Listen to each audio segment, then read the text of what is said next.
Olá, pessoal, boa noite, tudo bem? Sejam bem-vindos, o pessoal da Brade, bem-vindos os meus amigos, meus colegas da pós da PUC, toda a comunidade da Red Hook, tá? Hoje nós temos um convidado muito importante, um colega meu, Alexandre Conte, mestre em estratégias de marketing e comunicação, em comportamento do consumidor, tá? Também é gerente de marketing aqui da TOTUS Curitiba, tem mais de 20 anos no mercado trabalhando com internet, e também é professor de pós-graduação de várias faculdades aqui de Curitiba, tá? Só para eu inserir vocês um pouquinho aqui, antes do Alexandre se apresentar, só para falar um pouco da importância dessa live, tá?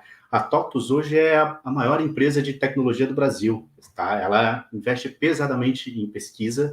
Então, qualquer análise de cenário que você vai fazer, é sempre importante você estar olhando para ver para onde eles estão indo, o que eles estão fazendo.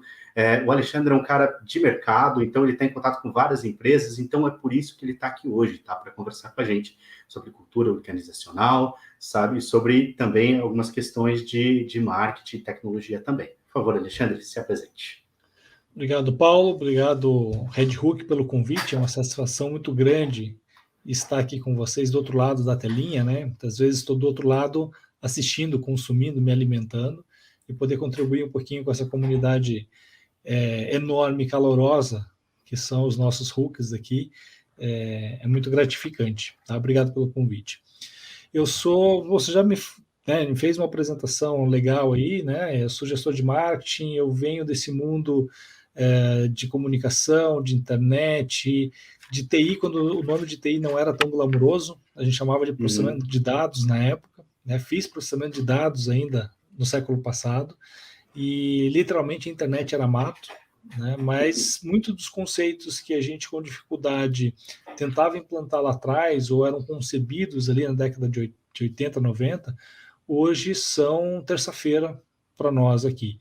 Né? Então, a gente fazer uma videoconferência ao vivo numa terça-feira é comum. Né? Isso há 20 anos atrás era uma coisa de outro mundo. Nossa, vai ser fantástico fazer isso. Né? Então, essa jornada ao longo desse tempo, vendo tantas mudanças e podendo vivenciar muitas delas, acho que dá um calo profissional que é o que a gente tenta colocar muitas vezes para os alunos em sala de aula. Então, como você falou, eu sou gestor de marketing, eu sou professor, sou palestrante, sou podcaster também, e eu tenho aí um desafio de carreira que salva a proporção, obviamente, né? Não sou um Leonardo da Vinci, mas existe um termo para definir o que Leonardo da Vinci foi, que era um polímata, né? Então, assim, um profissional de várias áreas. E quebrando aí uma primeira crença limitante, dá para a gente ser mais de uma coisa, fazer mais de uma coisa ao mesmo tempo e ser bom nisso. Só que dá trabalho, tem que estudar, tem que se dedicar e tem que ter horas aí deliberadas em cima das atividades, né? Uhum. Obrigado pelo convite, Paulo. Vamos debater bastante hoje. Não, obrigado você, Alexandre. Até você falou um pouco antes da internet, tudo era mato, só para a gente fazer uma brincadeira, estava comentando contigo que em 2008, naquela primeira crise do mercado imobiliário americano, né, eu trabalhei numa empresa que estava com uma certa dificuldade, porque dependia muito de um segmento só de mercado, e a estratégia dela foi diversificar, né? E para isso ela segmentou o mercado, ela fez análise de cliente, ela escolheu produtos, ela escolheu vendedores, e, cara, zero digital. 100% em planilha de Excel, nossos bancos de dados eram revistas, eram associações, tá? Então, como eu te falei, era zero digital, mas eu sentia que tinha muito de inovação, tá? Então, zero ferramentas e muita informação, muita inovação. E eu tenho ainda na minha cabeça, até hoje, quando alguém me pergunta a diferença de marketing, comunicação, definição, eu tenho para mim que isso é marketing, sabe? É o por trás da cortina, é a parte que não é tão bonita, sabe? É aquele trabalho muito... Eu ouvi você falando uma vez em aula que era muito parecido com o trabalho de contabilidade, né? Então, eu ainda gosto muito dessa definição, sabe, Alexandre? E veja assim, a própria definição de marketing é uma coisa que também vem mudando. Né? Quando eu estudei marketing, quando eu fiz pós-graduação lá em 2006, a definição que a gente estudava da American Marketing Association era como uma ciência voltada para atender desejos e satisfações de clientes. Ponto. Era isso. Isso 15 anos atrás, né? Uhum. Hoje, desde 2013, né, a definição de marketing já traz um conceito mais amplo, envolvendo Uhum. partes que estejam dispostas a fazer uma troca de valor. E aí ele fala entre clientes, entre empresas, parceiros e sociedade em geral. Ou seja, a Uhum. percepção de valor ela precisa existir, tem que estar em ambos os lados para que tenha uma transação de valor. Uhum. E a gente não está deixando de lado o ambiente social, o ambiente ecológico, aonde as empresas estão inseridas. Porque assim como a Uhum. empresa impacta no seu meio, o meio impacta a empresa. Então, hoje a Uhum. gente fala muito de ESG, né? Tá aí a grande sigla do mercado financeiro que vem puxando, desculpa, que vem puxando aí alguns investimentos e uma atenção muito importante para essas áreas, Uhum. está já dentro de um conceito mais atualizado, mais inovador de marketing, que não ficou para trás, né? Então, o mercado Uhum. muda, as pessoas mudam e o marketing vem mudando junto. É verdade. Mas veja, como eu até comentei contigo, eu vi ainda mesmo assim que tinha inovação ali, que era uma cultura da empresa, né? Que as pessoas ali estavam, a seu modo, procurando resolver problemas. E que inovação é um pouco isso, né? A gente, no dia a dia, a gente está buscando novidades, tanto que logo em seguida a gente implementou CRM, enfim, e BI e a coisa seguiu. Mas e quando não tem essa cultura de inovação? Né? Como é que eu trago isso para dentro da empresa? Como é que eu crio esse hábito, essa disciplina dentro de uma empresa? Vamos fazer uma escadinha, né, Paulo? Acho que assim, a cultura de inovação, ela vem sendo perseguida há muito tempo, não é de hoje, não é novidade, né? É inovação, mas não é novo, né? Né? Isso vem há muito tempo. Uhum. Porém, nos últimos anos, isso ficou muito mais evidente, principalmente com a pandemia, que tornou transformação digital, inovação, as palavras bonitas dos slides de É palestra, verdade. e em realidade de cotidiano dentro das empresas. Ou você inova, ou você se adapta, ou você se digitaliza, ou você está fora do Uhum. jogo, né? E, infelizmente, muitos players não conseguiram se adaptar na velocidade do mercado, né? Seja com pandemia ou não, a gente viu aí alguns movimentos de veículos de imprensa que quebraram, que não Sim. conseguiram se estruturar no novo formato. A gente viu próprios veículos de imprensa que conseguiram se adaptar muito bem dentro de um tempo hábil, apesar das dificuldades, e se reposicionar. Isso Uhum. vale para nós como profissional, como carreira, né? Mas talvez antes da gente olhar para a inovação, para a cultura de inovação, a gente tem que ter um foco na estratégia, seja ela de Uhum. marketing, seja ela ampla do negócio, da empresa, ou mesmo da minha carreira profissional. Né? Eu tenho que ter uma Uhum. definição e uma consciência estratégica muito bem estruturada. E aí é o que Uhum. aconteceu na empresa que você vivenciou lá em 2008. Não tinha ferramenta, mas estava inovando, estava buscando formas Uhum. de performar. Porque o que importa no final do dia é o resultado. O Exato. como você vai construir esse resultado, isso é tática. Uhum. Pode ser Exato. digital, pode ser presencial, pode ser offline, aí você vai dar um nome bonito qualquer, mas no final do dia Uhum. você tem que entregar o resultado.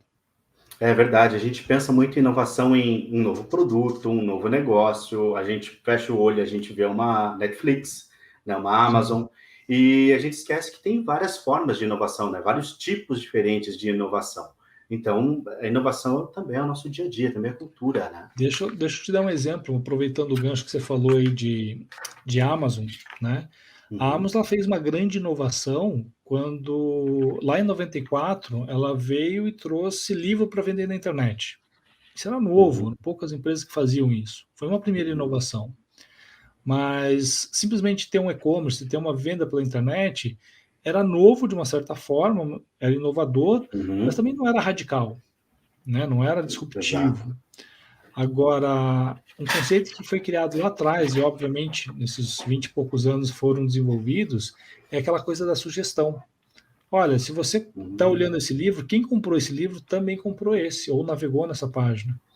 Dá uma É olhada que verdade. provavelmente existe uma correlação de interesse. O que antes a Uhum. gente fazia na mão, né, no cálculo estatístico ali de correlação, a Amazon começou a colocar isso dentro de uma automação e fazer um atendimento individualizado cliente a cliente. E Uhum. aí, anos se passaram e a Amazon, depois de dominar o mercado, não só de livraria, né, o mercado de livros, mas de vários outros mercados, mas ela vem nos Estados Unidos e monta lojas físicas. Quando, assim, todo mundo foi para a internet, Uhum. ela praticamente Sim. destruiu a principal livraria que existia nos Estados Unidos, que era a Barnes Nobles. Tem acho que 3 ou 4 lojas ali icônicas. É meio blockbuster, assim, é nostálgico, né? Uhum. Só para dizer que ainda está lá de pé, mas de longe deixou de ser o império que era. Só que ela vem para o mercado presencial, mercado físico, loja, varejo, e ela vem ressignificando. Olha, eu trago na prateleira todos os livros com a face voltada para o cliente. Ah, mas isso não vai permitir que você tenha um grande número de livros na livraria. Ocupa muito espaço. Ok, eu tenho o site para me dar o background. Eu vou colocar na loja o que mais gira, o que mais me dá resultado. E o que está Uhum. lá? Se você gostou desse, você vai amar esses outros 3 livros aqui. A Uhum. mesma técnica, a mesma tecnologia, vamos chamar assim, de Uhum. recomendação, baseada em dados, né? Só que no Uhum. ambiente físico, ou seja, não tem Genial. digital ali, mas o conceito está lá. Né? Então é muito É mais um verdade. mindset, a cultura do digital, e aí não importa se é físico, se é digital, se é presencial, se é remoto, se é ao vivo, Uhum. se é gravado. Né? Essas barreiras vão caindo com o tempo. É verdade, porque a gente ainda tem muitos mercados que são mais tradicionais, né? Por exemplo, eu Sim, trabalho na indústria, a indústria é tradicionalmente muito conservadora, né? E também a gente tem muitos negócios que são negócios de família, né? Então a gente tem ali o restaurante, a gente tem, enfim, uma série de mercados que eles não são digitais. Então é muito fácil você inovar no digital, mas num negócio que ele é tradicional, né? Aí é um pouquinho mais difícil, acredito eu. sim. E é mais difícil, talvez não pelos processos, mas pela própria cultura que você comentou. Pelas Né? pessoas, né? E hoje na administração, o conceito que está muito em alta é justamente a ambidestria da gestão.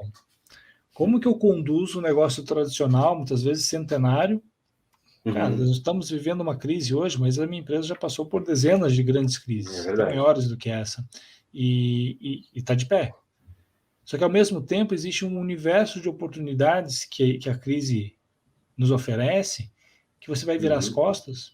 E se essa crise em especial minar o teu negócio principal e aqui for o ponto final? Né? E aí Uhum. você vê empresas como o Klabin, por exemplo, que é uma empresa gigantesca, super tradicional, indústria de papel e celulose. Puxa, mas Uhum. dá para inovar nesse tipo de mercado? Dá. Hoje eles têm um site, tem uma spin-off da Klabin, que é um e-commerce que vende embalagem em baixa quantidade para lojistas de e-commerce, principalmente para quem está É. iniciando. E depois Aham. para quem tem volume também. Mas, puxa, mas será que isso aqui é uma receita importante para o tamanho da Klabin, que vende bobinas, né, e bobinas de papel? Sim, Sim, é um sim. outro negócio, é um spin-off, é uma outra startup que nasceu ali, que vem crescendo, que vem alimentando, porque existe uma oportunidade no mercado com a grande crescente do número de lojistas. A força do e-commerce, Uhum. mesmo antes da pandemia, já vinha crescendo 2 dígitos. Uhum. Oportunidade de mercado, por que eu vou ficar de fora? Porque se eu vou vender o papel base, se eu posso vender embalagem pronta com muito mais valor agregado e numa quantidade fracionada.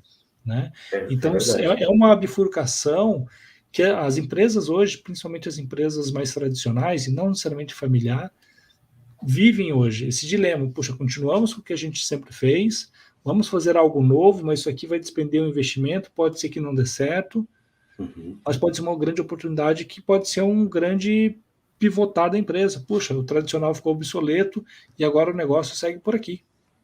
É Né? verdade. Mas precisa de coragem. É verdade. Até aproveitando, a gente estava falando da crise de 2008 e a gente está passando por uma agora, né? Só que essa é um pouquinho diferente. Ela trouxe o distanciamento social, o lockdown e obrigou, forçou a gente a ir para o digital para a gente sobreviver, né? Só que o brasileiro médio, eu acho que a grande maioria das empresas também, eles não são tão digitais, né? Eles não têm essa cultura digital tão forte assim. Você trabalhando nessa área, quais foram as principais dificuldades que você enxergou? Até mesmo você comentou agora de implementar uma ferramenta digital, de uma transformação digital, mas eu vejo que as pessoas ainda pensam que isso é caro. Sim. Acho que assim, a principal resistência é comportamental. Né? E a gente vai mudar o comportamento quando a gente encontrar uma justificativa, um benefício concreto, real, explícito, que me Uhum. faça sair do meu modus operandi e experimentar algo novo. Então, isso vale para o consumidor, vale para o gestor, vale para a empresa. né? Uhum. A minha mãe, né, hoje ela navega no celular, em WhatsApp, faz videochamada, isso para ela já é cotidiano. Uhum. Isso não é novidade, né? Eu fazia conversas por Skype há 15, 20 anos atrás e, claro, com a dificuldade da internet, da banda, mas eram Uhum. não na frequência e a facilidade com que a gente faz hoje, mas já estava lá. A minha mãe, ela passou a fazer videochamada quando ela teve um neto. Não é para falar comigo, é para falar com o neto. Ela quer ver o neto todo dia, ela me liga. Se ela não liga, eu ligo para ela, para ver Uhum. o neto, principalmente no isolamento social, né? Então, assim, existe um benefício maior do que a dor do aprendizado, que a dor do desconhecido. A gente vai se mover para buscar isso. Uma das maiores invenções da humanidade, uma máquina que eu adoro conversar, faz tempo que eu não vou no banco, tá? Mas é o caixa eletrônico. O caixa eletrônico é uma máquina inventada para cuspir dinheiro. Você vai lá, você cutuca ela, ela te dá bom dia, gospe dinheiro e te agradece. O meu chefe me dá dinheiro todo mês, mas nem sempre ele me agradece. Às vezes tem cascunho também, porque, né, a gente pisa fora da linha. É verdade. E as pessoas têm resistência com o caixa eletrônico. A gente vai no supermercado, a gente vê lojas com self-checkout, com todo aquele aparato tecnológico para agilizar o momento de fila, que é um gargalo, é um momento de dor de consumo. E você olha, Uhum. tem 2 pessoas no self-checkout, tem 20 pessoas na fila. Por quê? Porque Deus o livre, vão achar que eu estou roubando, eu não sei mexer, e vai apitar, vai aparecer alguém, vai passar vergonha. Uhum. Acredite, ninguém está preocupado com isso. Mas a pessoa tem aquela pressão social de que, puxa, mas eu vou pegar aqui, se ninguém ver, vou me parar lá na frente achando que eu estou roubando alguma coisa. Até em algum momento ela se colocar à disposição de experimentar, ver como funciona, aprender, e aprender que é bom, descobrir que existe um benefício, aí ela adota, Uhum. aí passa a ser rotina. E para as empresas, o que acontece? A gente tem aí uma abundância de ferramentas, a gente tem uma abundância de técnicas, né? Curso de marketing digital é o que mais tinha para vender no Instagram nos últimos 2 anos, né? O que é bom, porque populariza, democratiza o conhecimento. E a gente Uhum. precisa muito disso, né? Obviamente com certo critério, porque tem cursos e cursos, tem conteúdos e conteúdos. Mas como tudo, para todos os conteúdos, para todas as áreas e mídias, você tem que ter filtros, tem que ter critério para selecionar o joio do trigo, né? É verdade. Mas o que acontece? A gente viveu aí uma grande escalada do uso do digital, porque o lojista que teve a porta do seu negócio fechada, ou era digital ou não era. Quem tinha condição de investir, montar um e-commerce, divulgar, ótimo. Quem não teve tempo, não teve fôlego financeiro para fazer isso, se virou no chat do Instagram, foi para o WhatsApp, e ótimo. E a gente tem cases aí de Magalu, de Casas Bahia, na história do Me Chama no Zap, que funcionou muito bem. Então você tinha Uhum. uma força de vendas bem treinada, que da noite para o dia não estava mais presencialmente na loja, foi para dentro de casa, mas mesmo de casa ele conseguiu atender alguns clientes que chegavam através de um sistema de distribuição de contatos, ia falando do produto, que ele já estava acostumado, ele já dominava, atendia, fazia o fechamento por ali, auxiliava o cliente. Houve um problema quando esse vendedor voltou para a loja e voltou a ter volume de vendas na loja, ou seja, tem que largar o celular para atender o cliente que apareceu na porta. E aí a gente tem alguns indicadores, né, de que a conversão no chat e-commerce é muito mais alta do que no e-commerce. Que a pessoa está conversando com você, Paulo, quer fechar agora, me manda a foto do produto, me tira uma dúvida aqui, então agora eu fecho. Só que se Uhum. você deixa ela 2 horas esperando no WhatsApp, porque você está atendendo alguém na loja, em 2 horas a pessoa já comprou ou já desistiu. É verdade.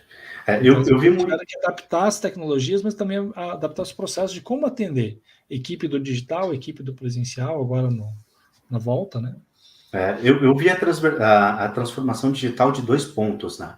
Primeiro, no começo eu vi muito aquela coisa do profissional de TI começar a participar das nossas reuniões de marketing e Uhum. vendas, né? Então, no passado tinha a reunião de vendas, de repente você via uns caras entrando e sentando no fundinho.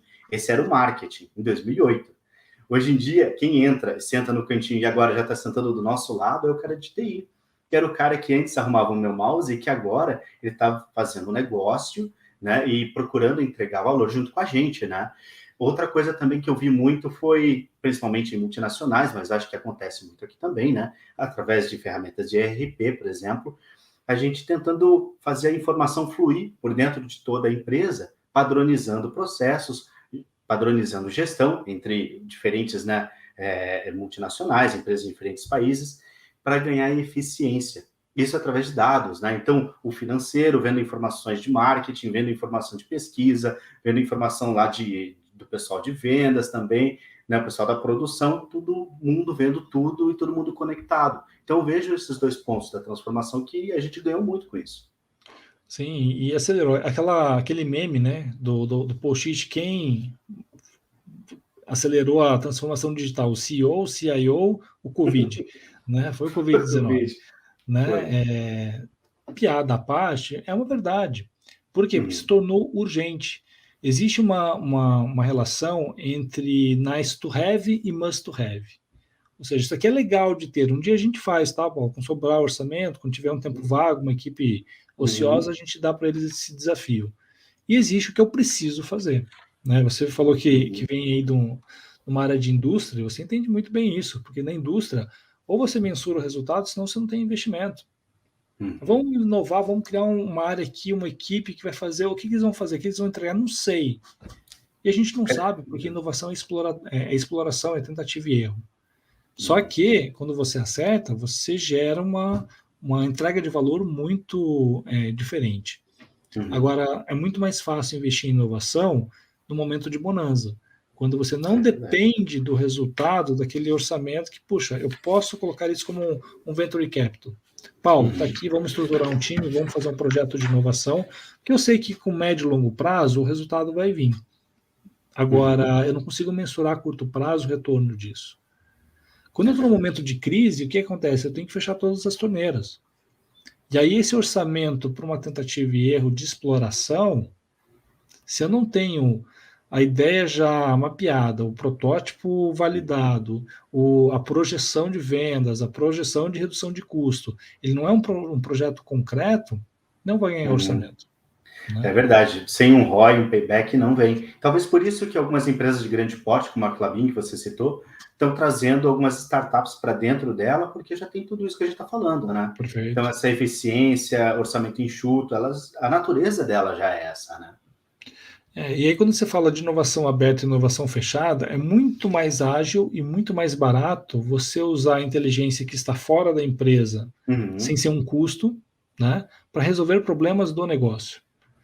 Embora seja muito inteligente, você usar o conhecimento que está dentro de casa também. Só que aí são propostas diferentes. Dentro de casa, eu tenho especialistas que conhecem o processo, principalmente ele sabe por que as coisas não funcionam. O vendedor do balcão, ele sabe por que a cliente vai embora sem comprar. O operador do centro de distribuição, ele sabe por que o caminhão atrasa na hora de sair. Ele está lá, ele está xingando, ele está reclamando, ele está tentando corrigir de alguma forma, mas está muitas vezes limitado, porque não tem uma alçada, não tem uma autonomia, não tem uma ferramenta. A hora que você cria um programa de troca de informação, de uma comunicação interna, que promove uma inovação incremental de pequenos ajustes, que não é criar um produto novo, não é ressignificar o mercado, como o Netflix fez. É um pequeno ajuste, é colocar a tampinha de Coca-Cola embaixo da máquina que vai aumentar, vai inclinar meio grau a máquina de refugo, o refugo vai cair numa cesta, eu não preciso parar a máquina 2 vezes por dia. Cada minuto a máquina produz 20 peças. No final do mês, se eu fico com a máquina 40 minutos parada, quantas peças eu deixei de produzir? E eu coloco aquela tampinha, eu ganhei produtividade com o mesmo investimento. Eu estou apenas sendo mais eficiente. Agora, quando eu olho para fora, para inovação aberta, eu consigo trazer profissionais muito mais capacitados, que eu não estou pagando, ele não é um funcionário meu, eu vou remunerar pelo sucesso da ideia, pela ideia selecionada, pela solução. Eu trago empresas, startups ou não, que já têm uma expertise, já têm uma vivência no segmento, e conseguem chegar com uma solução pronta. Que internamente eu vou levar muito mais tempo, vai ser muito mais oneroso para eu construir. E essa solução pronta pode ser uma inovação radical, de eu atuar num novo setor de mercado. Pode ser um novo produto. É verdade. A impressão que a gente tem que a inovação, esses processos criativos, na verdade, né, dentro da empresa, muitas vezes eles são um pouco engessados. Talvez pela cultura organizacional, pela questão de, poxa, o gerente está aqui, o diretor está aqui. E quando você traz uma estrutura de fora, ela pode fazer isso com mais liberdade, talvez, né? E não sei, é isso que eu vejo um pouquinho, sabe, Alexandre? Muitas vezes a ideia do vizinho, né, ela vem com Uhum, uma credencial. Né? Muitas vezes internamente a gente cria algumas barreiras, algumas crenças limitantes. uhum, E isso tem tudo a ver com cultura, né? Porque não adianta eu e você sermos muito criativos, sermos muito proativos, trago ideia, o nosso gestor falar, Paulo, agora não é hora. Alexandre, melhor não, isso aqui não é prioridade. Na quarta, quinta ideia, o que acontece com a gente? A gente desanima. A gente, né? Poxa, até tem uma oportunidade aqui, mas eu nem vou me dar o trabalho porque ninguém vai ouvir. Isso aqui não vai para uhum, frente. E dependendo do caso, a gente vira o hater, né?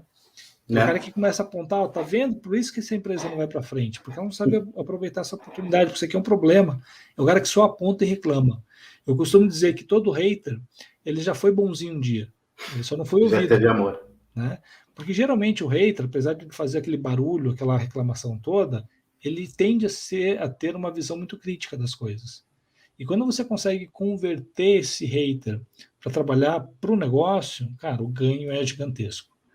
Uhum, Então, quando você entra com um programa de incentivo à inovação, onde as pessoas contribuem com ideias, com melhorias, obviamente que esse hater ele vai apontar, não vai funcionar. Eu já vi isso, já tentei fazer isso, ninguém me ouviu. Só que quando ele vê os pares sendo premiados, porque as coisas funcionam, estão sendo implantadas, o cara ganhou uma carta de crédito ali da empresa, ganhou uma viagem, ele, opa, eu quero tirar vantagem disso, como é que eu performo? E toda aquela reclamação que ele apontava o dedo, ele começa a imputar num uhum, sistema, seja ele de papel ou tela de sistema, tá? Mas num mecanismo, num fluxo de ideias. Ele não está mais criticando, ele está fazendo uma análise apontando melhorias, apontando soluções. uhum. Então, mesmo o hater, ele pode trazer muita solução. Só que a empresa precisa ouvir, abrir canais de comunicação para que isso possa fluir. Então, voltando um pouquinho no que você falou no início, né, sobre uma comunicação fluida, e aí por isso a importância do marketing nesse processo de cultura de inovação. Porque o marketing, assim como o RH, vão cuidar da cultura, vão cuidar da comunicação das pessoas, vão cuidar para que as coisas não morram, não fiquem sem feedback. Tá? Então é Uhum. uma missão que o marketing passa a assumir dentro das empresas para dar voz ativa. Seja uma estrutura vertical ou horizontal, o marketing tem essa missão de carregar os pacotinhos de informações e Uhum. distribuir para quem precisa, né? É verdade, a cultura de inovação e a transformação digital, elas andam muito juntas, apesar da cultura não ser ferramenta, né? Mas a Uhum. ferramenta ela acaba ajudando muito a gente, né? Sim. É, eu lembro que alguns anos atrás eu ouvi algumas pessoas falando, olha, eu gerencio uma empresa olhando há 5 anos para frente. E eu ouvia isso, eu falei, cara, como é que ele faz isso? Né? É muito fácil falar, é difícil você me faz. Hoje em dia eu já consigo entender como se faz isso, né? Através de dados, né, criando cenários, olhando para o retrovisor para eu tentar imaginar onde eu estou indo para o futuro, né? Sabe que semana passada, numa reunião interna aqui na TOTS, a gente estava discutindo sobre isso, né?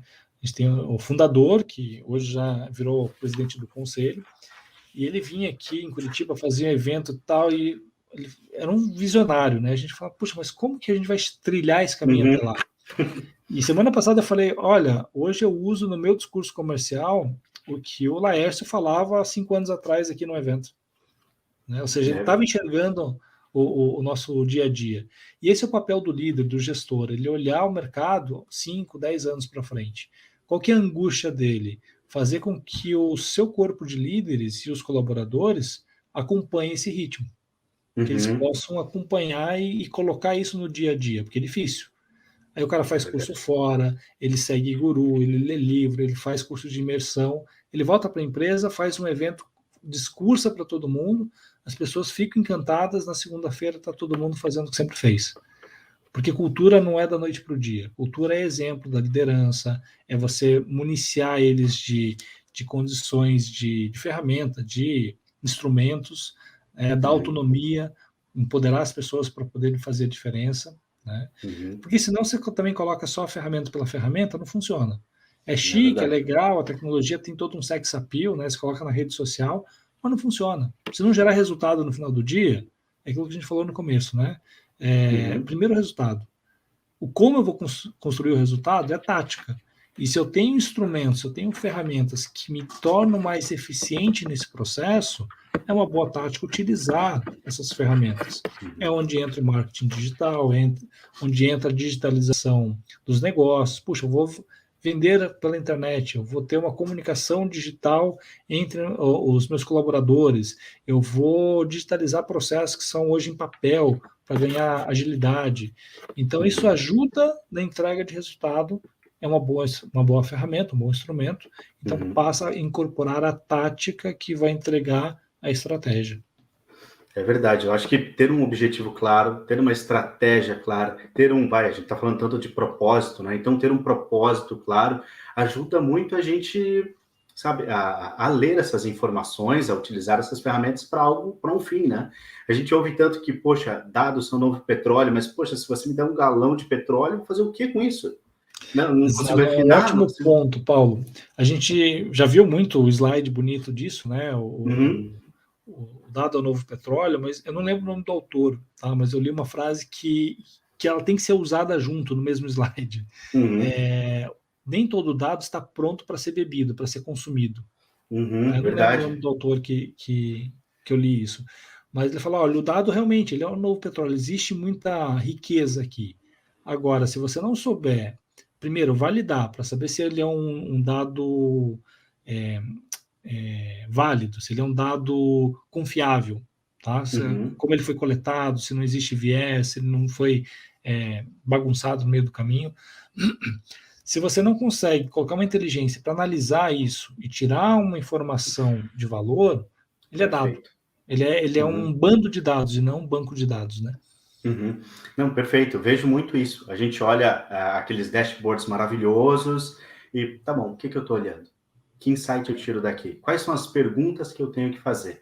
Porque, no final das contas, eu acho que a gente também está aprendendo um pouco, né, como trabalhar com isso. Então, a gente não sabe, peraí, o que eu estudo? Eu estudo dado, porque tudo é dado e tudo é negócio. Então, eu estudo negócio, eu estudo dado, eu estudo cultura, para onde é que a gente vai e o que eu faço, né? Olha, recentemente eu gravei um podcast com um fornecedor que virou amigo, né? O pessoal da Driva. E o Patrick, o CEO da Driva, ele falou, olha, tudo consiste, Conte, na pergunta correta. A resposta ela é relativamente fácil a hora que você tem o dado. Pode ser mais trabalhoso de você extrair a resposta, mas ela está ali no meio. Agora, se você não souber fazer a pergunta, você não vai ter uma boa resposta. A melhor resposta para uma pergunta mal feita não vai te levar a lugar nenhum. Vou te dar um exemplo bem, bem prático, né? Se for de dashboard, de indicadores, você pega uma área de vendas, de varejo qualquer, tá? Tá olhando o quê? Volume de vendas, estoque versus receita. O quanto você está comprado, o quanto você vendeu, o quanto você rentabilizou esse investimento. Considere que nos últimos meses você comprou pouco e você vendeu muito. Isso é bom, certo? Você vendeu com uma boa margem, teu indicador vai ficar lá em cima, vai ficar verdinho, bonito. Só que o que acontece? Você rentabilizou bastante porque você vendeu o que você tinha em estoque, você comprou pouco, você não aumentou o teu estoque. Então você trouxe muita receita e despendeu pouca despesa, você comprou pouco.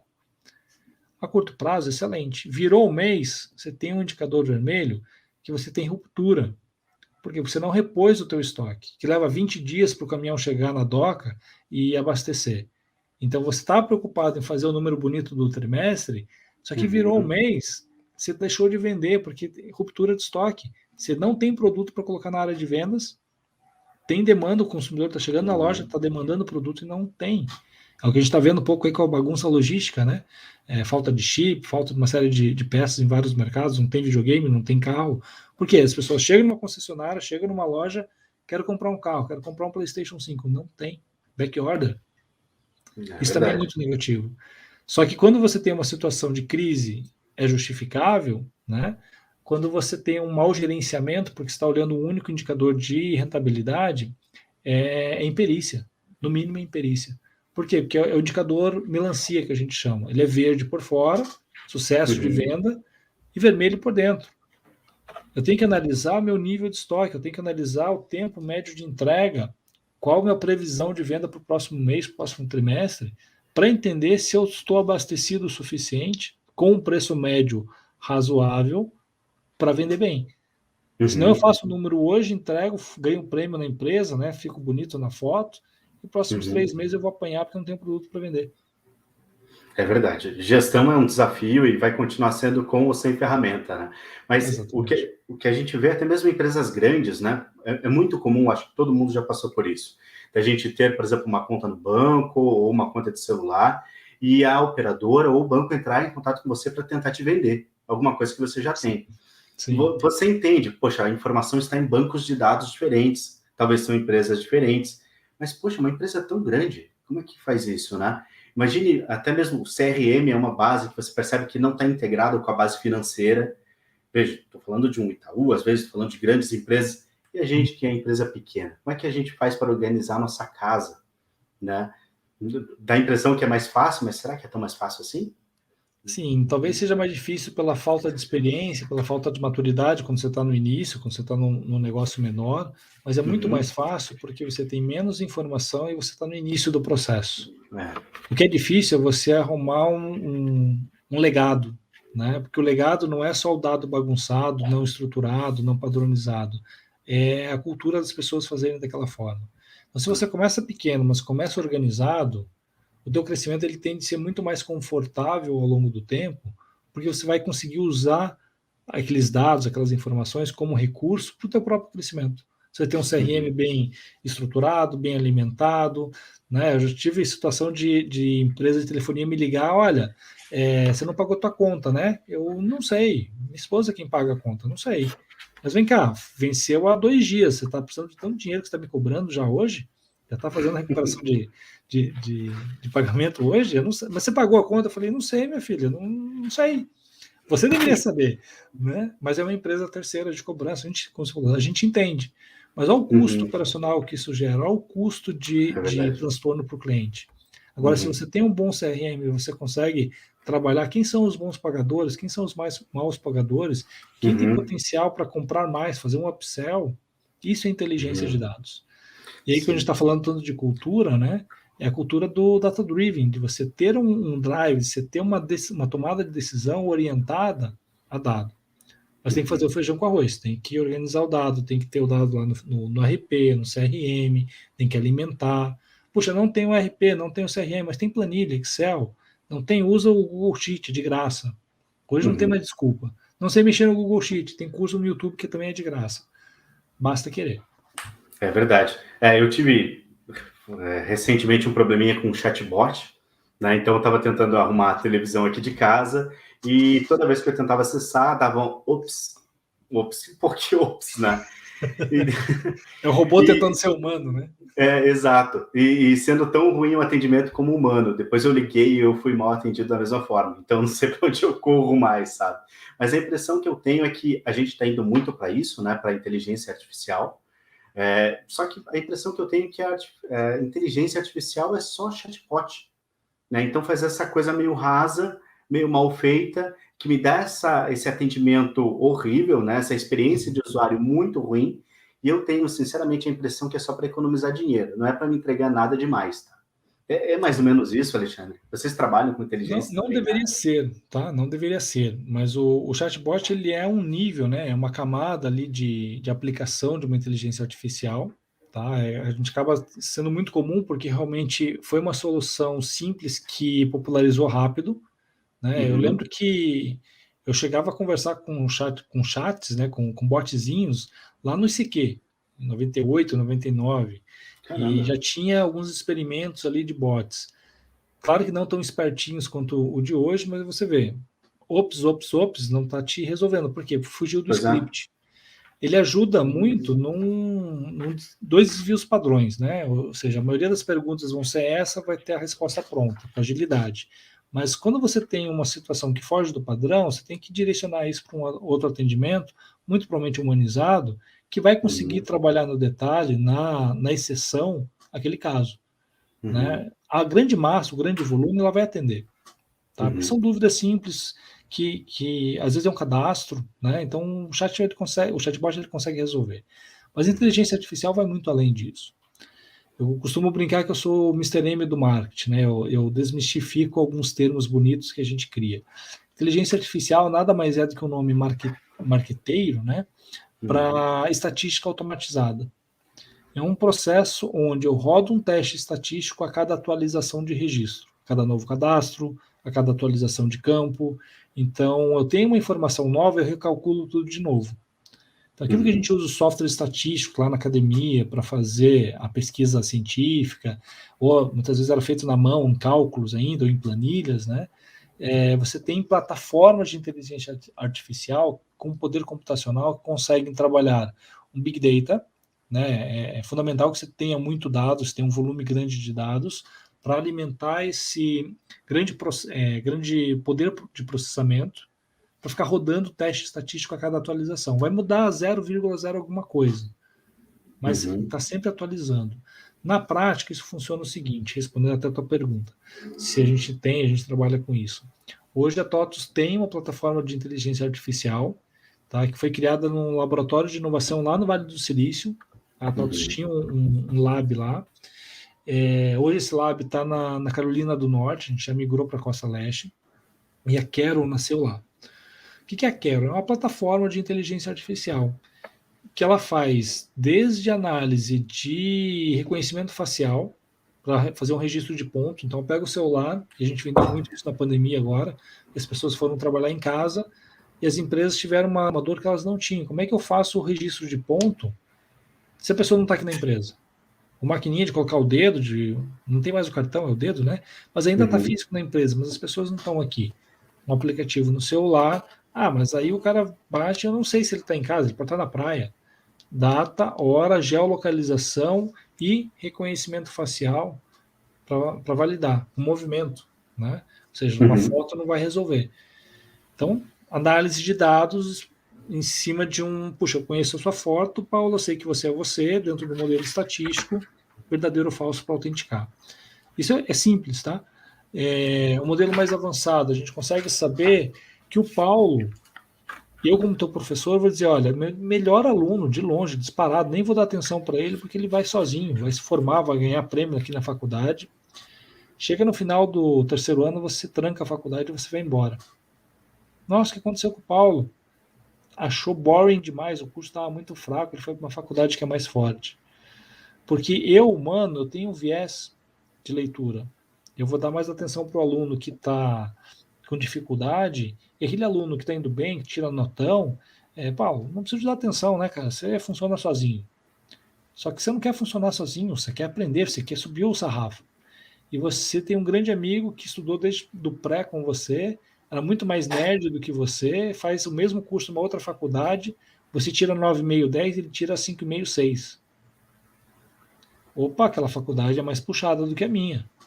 É para lá que eu vou, eu quero ser um profissional melhor, não quero tirar 10, eu quero aprender mais. Se o fulano, que é crânio pra caramba, tá tendo dificuldade lá, é porque o sistema de ensino lá é mais puxado, né? Lembra do puxado que nossas mães falavam, né? E eu, como professor, não consigo medir isso.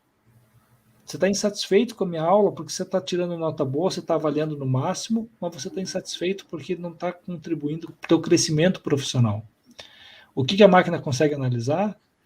Estatisticamente, alunos que nessa disciplina, ou nesse conjunto de disciplinas desse curso, têm um deslocamento que a gente chama de distância oblíqua, né? É a distância do teu valor em relação à média de uma turma. Então, quem tem mais de 25% de distância da média da turma, são os outliers, seja para baixo ou para cima, esses caras que vão ter dificuldade. Eles tendem, nos próximos 6 meses, trancar a matrícula. Por quê? Porque são alunos que estão achando que a faculdade está fraca. Quando que eu descubro isso? Quando você não volta para fazer matrícula, quando você pede transferência, tarde demais. Só que eu tenho 2 eventos, e eu olho para trás o dado de quem pediu a transferência, quem não renovou matrícula, como essa pessoa se comportou. Eu vou descobrir que existe um percentual de alunos que naquela disciplina tirava nota alta, tinha alta frequência nas aulas, mas abandonou. E você começa a se comportar próximo desse modelo, a estatística ela fala, olha, você tem um risco de perder esse aluno. Né? Então, isso é o que a inteligência artificial faz. Ela analisa modelo estatístico e cada registro, cada indivíduo, se está perto ou se está longe. Nesse exemplo que eu decupei aqui, do aluno que abandona, o modelo estatístico ele é ruim, eu tenho que fugir dele. Então, eu vou te chamar, Paulo, vamos fazer aqui, ó, vamos puxar a aula do 5º período, do 6º período para você, eu aumento a dificuldade, te coloco com uma turma mais avançada, e você, opa, essa faculdade agora melhorou, né? Vou fazer isso para todo mundo? Não, para todo mundo, para a grande maioria, é como um chatbot, vai atender o feijão com arroz. Mas para esse outlier aqui, que tem um comportamento diferente, um alto risco de abandono, eu vou fazer uma grade diferente, eu vou tratar as exceções. Quando a gente vai para um varejo, o que é o meu modelo? É aquele cliente que tem alta frequência e alta intensidade de compra. Ele compra muito e toda semana ele está aqui na loja comprando. Tem um perfil já de perfil cliente. Excelente. E a pergunta é, como é que eu faço para que outros clientes também se comportem como ele, que venha toda semana aqui e gaste 5 mil na minha loja? Não venha uma vez por semestre e gaste 2 mil. Né? Eu tenho a cliente que vem todo mês, compra uma blusinha de 50 reais. Eu tenho uma madame que chega aqui e compra 15 mil reais, mas vem uma vez por ano. Os dois são bons? São. Agora, o que é o ideal? Quem vem gasta 5 mil todo mês. Alta frequência e um ticket médio alto. Como que ele se comporta? Houve uma promoção que converteu, foi a uma loja perto de casa, quais são as variáveis que entregam uma mudança de comportamento? Isso que eu vou tentar fazer, vou replicar para os demais. Aí, ou seja, é análise de dados com inteligência, usando a ferramenta com inteligência, no caso artificial, para gerar resultado no final do dia. É verdade. Conte, aproveitando, a gente está chegando próximo, os últimos 10, 12 minutos aqui, queria uma dica sua. Para onde tudo isso vai? Como que a gente faz para continuar competitivo? Porque a gente tem inteligência artificial, data-driven, uma série de informações, negócios, dados. O que você está vendo? Para onde está tudo isso está indo? Né? Para onde estamos convergindo? Vamos lá, é difícil fazer futurologia, tá? Se me perguntar para onde vai, sinceramente, não tenho a mínima ideia. O que é importante? A gente continuar indo. Tá? Agora, o que a gente consegue entender de indícios? Que a gestão está ficando muito mais madura. Isso é verdade. A tomada de decisão está coletando cada vez mais dados para minimizar riscos, né, para ser mais assertivo. A gente entende que existe um aumento de maturidade não só do gestor da empresa, mas também do consumidor, que está muito mais esperto, está municiado no celular. Espera aí, deixa eu procurar, estou dentro da tua loja, estou procurando informação na internet, olha, esse produto não é exatamente isso, ou está mais barato em outra loja, mas ele faz tal coisa, o vendedor não sabe. Né? Então, assim, acho que a digitalização ela vem para empoderar muitas pessoas, independente do papel social. Para onde a gente vai, cara, espero que para um mundo melhor, tá? A gente vive hoje aí um momento de chatice de LGPD, eu brinco assim, poxa, o mundo está ficando chato, mas é papel do governo cuidar da gente enquanto a gente é imaturo. Hoje a gente vai numa loja, a gente fala o CPF em voz alta, sem preocupação com a privacidade do nosso dado. É verdade. Eu critico muito não a privacidade, mas a prioridade pela privacidade em relação à moral. Aí é ética e filosofia, tá? A gente começa a viajar, finalzinho. Mas será que eu deveria estar naquele lugar onde você tirou uma foto e eu apareci? O que a gente vai fazer é cobrar, não, você não tem o meu direito de uso de imagem, Paulo, você não pode me exibir aqui. Mas se eu estou num lugar fazendo coisas corretas, qual o problema? Né? É muito mais moral do que de privacidade. Mas a gente precisa ter cuidados, e aí a gente tem com uma legislação para cuidar do uso dos dados. Então, de novo, é para uma imposição legal, mas a gente está aumentando a maturidade. Quando a gente vai para daqui 5, 10, 15 anos, talvez a gente tenha uma consciência maior que o meu dado, o meu comportamento, não só o dado sensível, mas o dado que me representa, tem valor. Facebook sabe disso há muito tempo. Né? Aquela história que se você não é cliente, você é produto. E tudo bem ser produto, né? A gente gosta. Lembra da história da Cambridge Analytica, quando vazou os dados? O Zuckerberg falou, gente, mas eu não tenho culpa de nada. Não... As pessoas concordaram. Que concorda comigo, Paulo? É uma necessidade existencial a gente saber a nossa profissão da vida passada. Eu tenho que conceder o acesso aos meus dados, o login e tudo mais para um aplicativo que vai me dizer que eu fui um cigano nômade na vida passada. Existe uma troca de valor. Alguém percebeu o valor porque os amiguinhos estão postando, eu também quero postar. Mas não percebe o valor de informação que está entregando para quem está do outro lado. Que consegue fazer uma análise que, olha, Paulo, você reage diferente do Alexandre diante de uma mensagem ou de uma notícia específica. E aí todo aquele modelo estatístico que a Cambridge Analytica fazia era conduções de discussões políticas com temas totalmente aleatórios. Maltrato aos animais. Não está falando de partido, de candidato, de nada. Mas isso vai gerar uma bola de neve que o Paulo começa a defender o partido A ou o candidato B, porque na cidade dele houve um caso de maltrato aos animais. E aquela notícia nem precisa ser verdadeira, pode ser falsa, é mais fácil, você cria e você dá o estopim, porque você conhece o comportamento.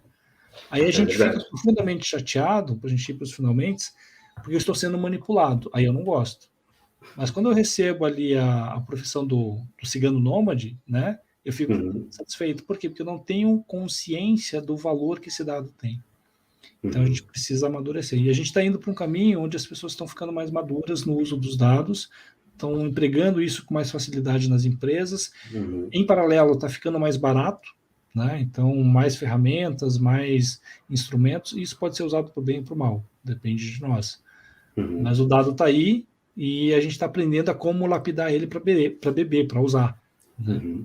É verdade, é verdade. Bom, Conde, a gente está indo para o final aqui, tá? Por favor, se você quiser, eu vou aproveitar aqui, tá? Eu sou uma pessoa que eu gosto muito de podcasts, tá? Então eu acompanho o The Daily do The New York Times, eu acompanho o Jovem Nerd há uma década já, e eu agora, mais recentemente, eu comecei a acompanhar o seu podcast, que é o CondeCast, tá? Obrigado. Então, acompanhei ali, eu ouvi todo o podcast sobre dados, entre outros, tá?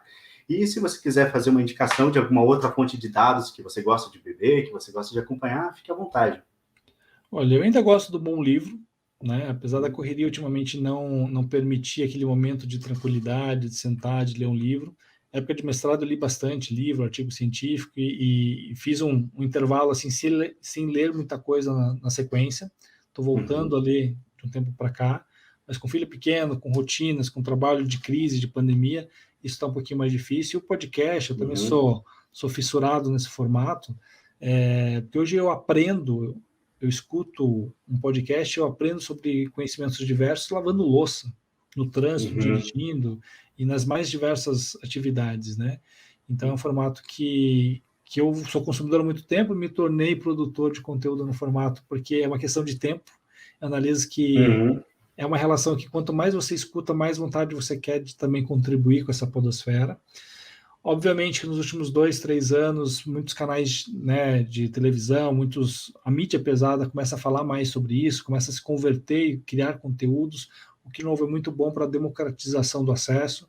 Isso há 16, 15 anos atrás, você tinha que ser nerd para achar o RSS, para seguir, ou ouvir pelo browser. Hoje você tem agregadores, você tem o Spotify, você tem um Apple Podcast que distribui isso com facilidade. E para não recomendar apenas o meu, o CondeCast, né? Sou ouvinte aí do Nerdcast há muito tempo também, acho que é a grande referência para quem produz e para quem ouve. A minha esposa, que não é muito chegada em podcast, ela escuta porque tem as aulas de inglês ali, tem os conteúdos de inglês, que são bem bacanas, então a gente escuta isso na viagem. Mas tem muito legal de carreira que eu gosto de ouvir, de acompanhar, que é o CBN Professional, né? Que é um quadro que nasceu na programação ao vivo do rádio, e as rádios, né, já aprenderam a fazer podcast há muito tempo, e hoje ela empacota isso e distribui num seguidor, num agregador. Então, você tem ali gestores, donos de empresas, empreendedores, tem conteúdo de mais ou menos 1 hora, 50 minutos, muito rico, uma bagagem muito boa, uma produção fantástica. Fica a dica aí do CBN Professional. E para quem gosta de gestão e de marketing, né, vamos fazer o jabá de casa, segue o CondeCast também. Certo. Então, Alexandre, muito obrigado, tá, pelo seu tempo. Todo mundo que seguiu a gente aqui, o Rodrigo, Padilha, o pessoal da Brad novamente, toda a comunidade da Red Hook, muito obrigado pelo tempo de vocês, pela paciência de vocês, e eu encontro vocês na próxima quarta-feira novamente aqui nas plataformas da Red Hook, tá bom?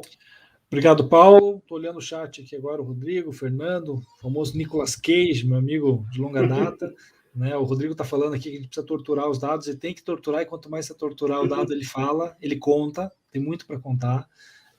E acho que essa é a provocação, como colocar o dado no nosso dia a dia. O discurso é bonito, né? Mas a gente sabe que na prática é difícil, mas tem que sentar um pouquinho, planejar e agir. É verdade. Então, pessoal, boa noite para vocês, um abraço e até quarta-feira que vem. Tchau, tchau. Obrigado.